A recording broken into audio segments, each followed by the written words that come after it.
सम्पूर्ण साथीहरुलाई नमस्कार। मैले आज मटर पनिरको सब्जी बनाउन गइरहेको छु है। मैले पनिरलाई यस्तो गरेर काटेको छु। त्यसपछि मैले एउटा प्यान हिट गर्छु, त्यसमा तेल राख्छु अनि यो पनिरलाई चाहिँ गोल्डन ब्राउन हुने बेलासम्म मैले यसलाई फ्राई गर्छु। हेर्नुस् है, मेरो फर्स्ट टाइम हो, कस्तो हुन्छ आज ट्राई गरौँ ल। पनिर चाहिँ मजाले फ्राई भइरहेछ, यसलाई उल्टाइ पल्टाइ गरेर फ्राई गर्नुपर्छ। पनिर फ्राई भइसकेको छ र मैले यसलाई स्ट्यान्डमा राखेर तेल तार्दैछु। एउटा बोलमा खनाएँ। अब मैले एउटा प्यान हिट गर्छु, त्यसमा थोरै तेल राखेर जिरा एड गरेँ, त्यसपछि प्याज एड गर्छु।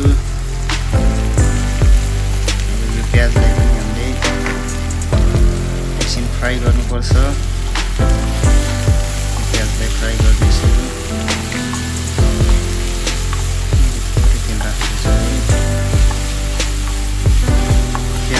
फ्राई भइसकेपछि अब यसमा मैले अदुवा लसुनको पेस्ट एड गर्दैछु, 2 चम्चा जति है। सानो चिया चम्चाको 2 चम्चा अदुवा लसुनको पेस्ट एड गर्छु। अदुवा लसुनको पेस्ट एड भइसकेको छ, यसलाई म मिक्स गरेर फ्राई गर्दैछु। त्यसपछि अब मैले टमाटर काटेर राखेको छु, त्यसैले यो प्याजलाई पाक्न दिन्छु अनि यो टमाटरलाई पनि एड गर्नेछु।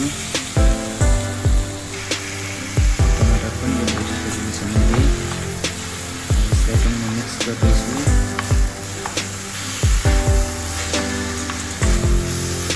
मजाले फ्राई भइरहेछ। अब हामीले यसमा थोरै मसला एड गर्छौँ है। सुरुमा थोरै स्वाद अनुसारको नुन राख्ने,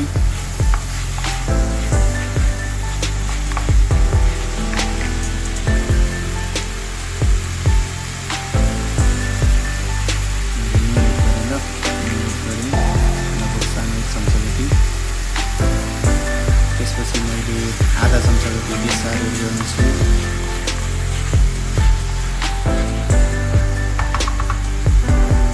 आधा चम्चा बेसार, त्यसपछि मैले यसमा 1 चम्चा धनिया पाउडर, 1 चम्चा जिरा पाउडर, अनि मैले 2टा ल्वाङ अनि 3 पिस जति चाहिँ सुक्ने पनि एड गरेको छु। अब यो फ्राई भइसकेको छ। अब यसलाई मैले थोरै पानी राखेर अनि 2-3 मिनट जति लो हिटमा यसलाई पकाउने छु।